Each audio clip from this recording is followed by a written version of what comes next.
हरतालिका तीज पर वैवाहिक जीवन में सुख शांति और आनंद की प्राप्ति के लिए जिस कथा का पाठ किया जाता है उसका वर्णन भविष्य पुराण में मिलता है। हरतालिका व्रत रखने वाली व्रतियों को इस कथा का पाठ करना चाहिए अथवा श्रवण करना चाहिए। धार्मिक मान्यताओं के अनुसार इस कथा के पाठ के बिना हरतालिका तीज का व्रत अधूरा रह जाता है। जिनके केसों पर मदार के फूलों की माला शोभा देती है और जिन भगवान शंकर के मस्तक पर चंद्र और गले में मुंडों की माला पड़ी हुई है, जो माता पार्वती दिव्य वस्त्रों से तथा भगवान शंकर दिगंबर वेश धारण किए हैं, उन दोनों भवानी शंकर को मैं नमस्कार करती हूँ। आइए सुनते हैं हरतालिका तीज व्रत की कथा। एक बार कैलाश पर्वत के शिखर पर माता पार्वती जी ने महादेव जी से पूछा, हे प्रभु, मुझसे आप वह गुप्त से गुप्त वार्ता कहिए जो सबके लिए सब धर्मों से भी सरल तथा महान फल देने वाली हो। हे नाथ, यदि आप प्रसन्न हैं तो आप उसे मेरे सम्मुख प्रकट कीजिए। हे जगन्नाथ, आप आदि मध्य और अंत रहित हैं। आपकी माया का कोई पार नहीं है।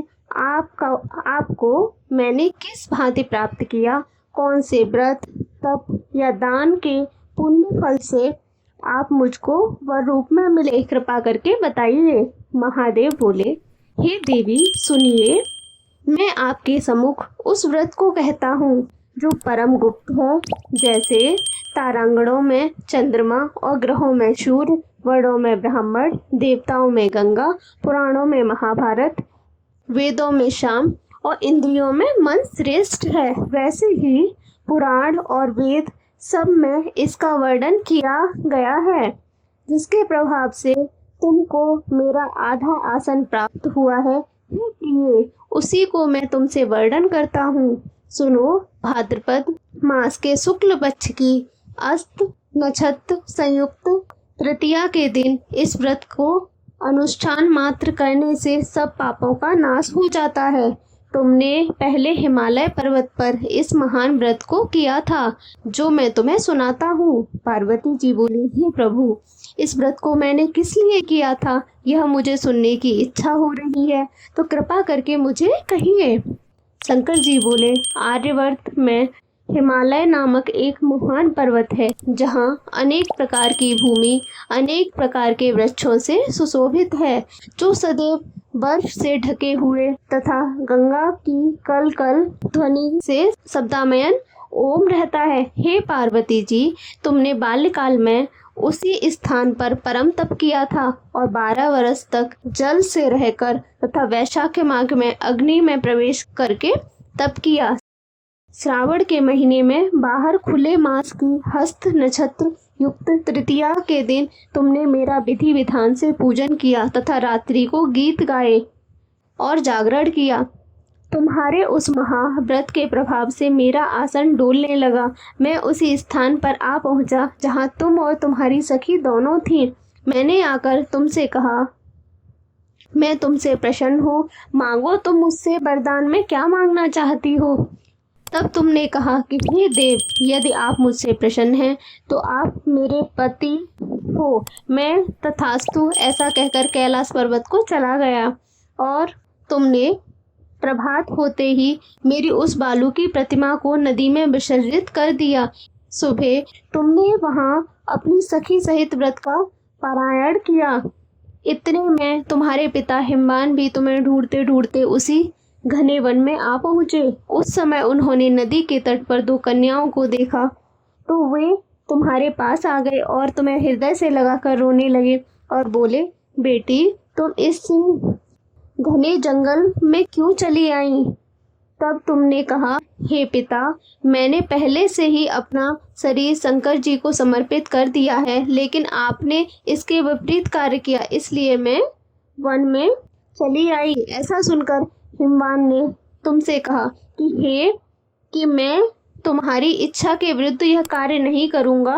जब वे तुम्हें लेकर घर और वापस लौट आए और तुम्हारा विवाह मेरे साथ कर दिया। हे प्रिय, उसी वक्त के प्रभाव से तुम्हारा मेरा आश्वासन प्राप्त हुआ। इस व्रत को मैंने भी अभी तक किसी के सम्मुख वर्णन नहीं किया है। हे देवी, अब मैं तुम्हें यह बताता हूँ कि इस व्रत का नाम क्यों पड़ा। तुमको सखी हरण करके ले गई थी, इसलिए हरतालिका नाम पड़ा। पार्वती जी बोली, हे स्वामी, आपने इस व्रत राज का नाम तो बता दिया, लेकिन मुझे इसकी विधि और फल भी बताइए कि इसके करने से किस फल की प्राप्ति होती है। तब भगवान शंकर जी बोले, इस स्त्री जाति के अत्युक्त व्रत की विधि सुनाइए। सौभाग्य की इच्छा रखने वाली स्त्रियों को इस व्रत की विधि पूर्वक केले के खम्भों से मंडप बनाकर उसे वन द्वारों से सुशोभित करें।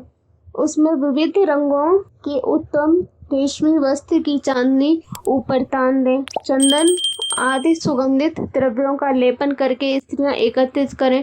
शंख, भेरी, मृदंग आदि बजाएं। विधि पूर्वक मंगलाचार करके श्री गौरी शंकर की बालू निर्मित प्रतिमा स्थापित करें। फिर भगवान शिव पार्वती जी को गंध, धूप, पुष्प आदि से विधि पूर्वक पूजन करें। अनेकों नैवेद्यों का भोग लगाएं। रात के समय जागरण करें। नारियल, सुपारी, ज्वारी, नींबू, लौंग, अनार, नारंगी आदि ऋतु फलों तथा फूलों को एकत्रित करके धूप, दीप आदि से पूजन करें। कहें, हे कल्याण स्वरूप शिव, हे मंगल रूप शिव, हे मंगल रूप महेश्वरी, हे शिवे, सब कामनाओं को देने वाली देवी कल्याण रूप, तुम्हें नमस्कार है। कल्याण स्वरूप माता पार्वती, हम तुम्हें नमस्कार करते हैं। भगवान शंकर जी को सदैव नमस्कार करते हैं। हे ब्रह्मा रूपणी जगत को पालन करने वाली माँ, आपको नमस्कार है। हे सिंह वाहिनी, मैं सांसारिक भय से व्याकुल हूँ, तुम मेरी रक्षा करो। हे महेश्वरी, मैंने इसी अभिलाषा से आपका पूजन किया है। हे पार्वती माता, आप मेरे ऊपर प्रसन्न होकर मुझे सुख और सौभाग्य प्रदान कीजिए। इस प्रकार के शब्दों द्वारा उमा सहित शंकर जी का पूजन करें। विधि पूर्वक कथा सुनकर गौ, वस्त्र, आभूषण आदि ब्राह्मणों को दान दें। इस प्रकार से व्रत करने वाले के सब पाप नष्ट हो जाते हैं। हर हर महादेव।